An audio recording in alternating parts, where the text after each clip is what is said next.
Assalamualaikum warahmatullahi wabarakatuh. Pada pertemuan pertama ini kita akan membicarakan mengenai sejarah, definisi, dan kajian di dalam psikolinguistik. Bahasa itu dapat dikaji secara internal dan eksternal atau secara mikro dan secara makro. Secara mikro itu ada fonologi, morfologi, sintaksis, dan struktur wacana. Sedangkan secara eksternal atau secara makro ini kajiannya berkaitan dengan faktor-faktor di luar bahasa, misalnya ada faktor sosial, etnis, psikologi, dan lain sebagainya. Contoh kajiannya ada sosiolinguistik, pragmatik, kemudian yang sedang kita pelajari saat ini yaitu psikolinguistik. Di dalam sejarah psikolinguistik, psikologi dan linguistik ini merupakan dua ilmu yang berbeda. Namun, objek formalnya sama yaitu bahasa. Sedang objek materialnya itu berbeda. Kalau di dalam linguistik itu objek materialnya adalah struktur bahasa, kalau di dalam psikologi itu adalah perilaku berbahasa atau proses berbahasa sebagai objek materialnya. Nah, karena objek kajiannya itu sama, sehingga kedua ilmu ini apabila dikembangkan menjadi satu ilmu, itu nanti akan memperoleh hasil yang kajian yang baik. Nah, ini ada beberapa abad ada abad ke-20, pertengahan 20 kemudian masuk pada tahun 1954 ini beberapa sejarah penggunaan ilmu psikolinguistik Misalnya ada Wilhelm Wundt mengatakan bahwa bahasa dapat dijelaskan dengan dasar prinsip-prinsip psikologis. Pada waktu itu, pada abad 20 bahwa bahasa ini itu dapat dijelaskan dengan dasar prinsip psikologis. Kemudian pada pertengahan, ini oleh John W. Gardner, seorang psikolog, ini menggagas adanya hibridisasi atau percampuran antara kajian psikologi dan linguistik ini. Kemudian ada John P. Carroll, dia menyelenggarakan seminar untuk merintis keterkaitan kedua ilmu ini. Nah, kemudian muncullah pada tahun 1954 ada buku yaitu Psikolinguistik, A Survey of Theory and Research Problem.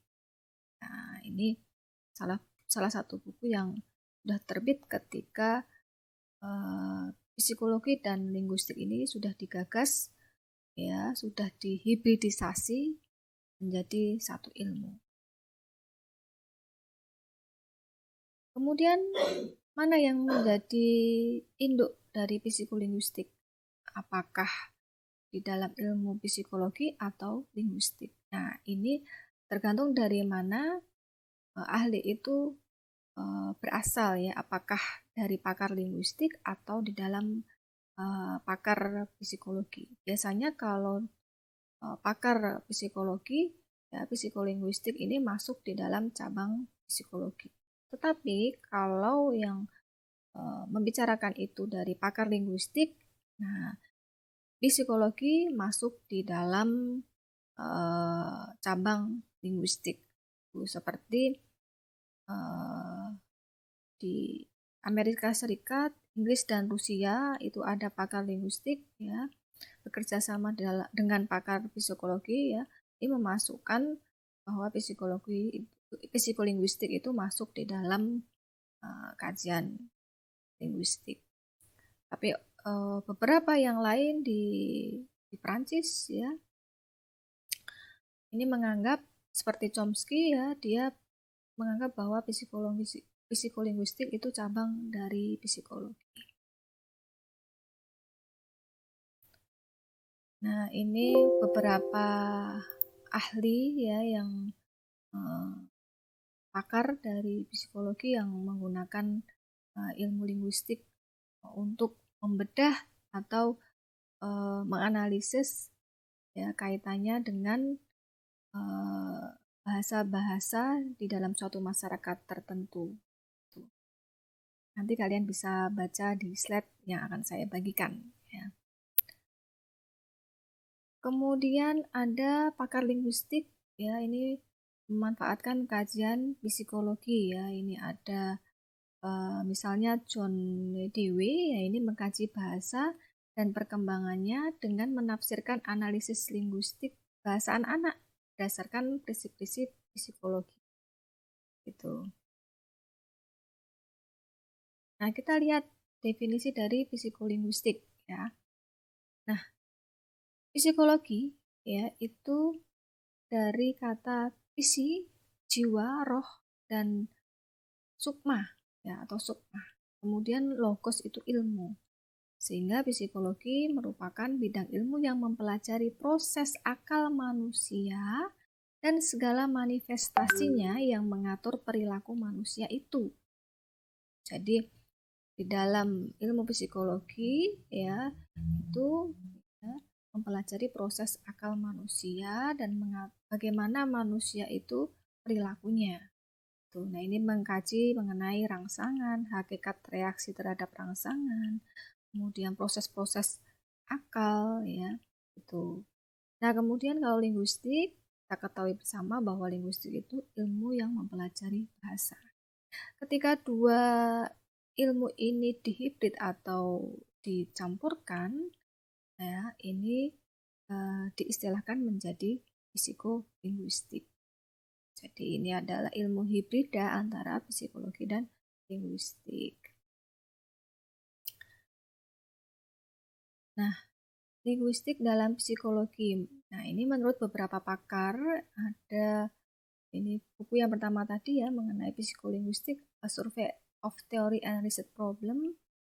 Nah, psikolinguistik ini merupakan teori linguistik berdasarkan bahasa yang dianggap sebagai sebuah sistem elemen yang saling berhubungan. Kemudian di dalam buku itu juga disebut bahwa psikolinguistik adalah satu teori pembelajaran menurut teori behaviorisme berdasarkan bahasa yang dianggap sebagai satu sistem tabiat atau kemampuan yang menghubungkan isyarat dengan perilaku. Kemudian psikolinguistik juga dijelaskan di dalam buku itu ya adalah teori informasi yang menganggap bahasa itu sebagai sebuah alat untuk menyampaikan suatu benda. Nah, ini penjelasan di dalam buku Psikolinguistik, A Survey of Theory and Research Problem.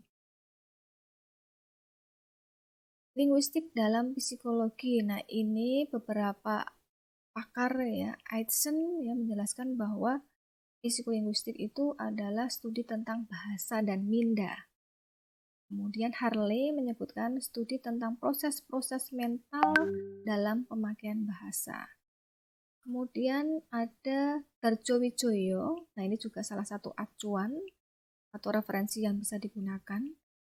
Ini mengatakan bahwa psikolinguistik itu ilmu yang mempelajari proses-proses mental yang dilalui oleh manusia ketika mereka berbahasa. Gitu. Nah, ada juga buku yang ditulis oleh Clark and Clark, ya ini psikologi bahasa itu berkaitan dengan 3 hal utama, yaitu adanya komprehensi, produksi, dan pemerolehan bahasa. Nah, di dalam komprehensi ini proses-proses mental itu yang dilalui manusia sehingga mereka dapat menangkap apa yang dikatakan orang dan memahami apa yang dimaksud. Nah, ini nanti juga akan kita bicarakan. Kemudian produksi. Nah, produksi ini setelah tadi mengetahui bagaimana proses mental yang dilalui manusia ketika dia menangkap atau memahami apa yang dimaksud oleh orang lain. Nah, produksi ini adalah proses-proses mental yang membuat kita dapat berujar ya atau dapat berbicara. Kemudian yang ketiga ini adalah pemerolehan bahasa. Jadi bagaimana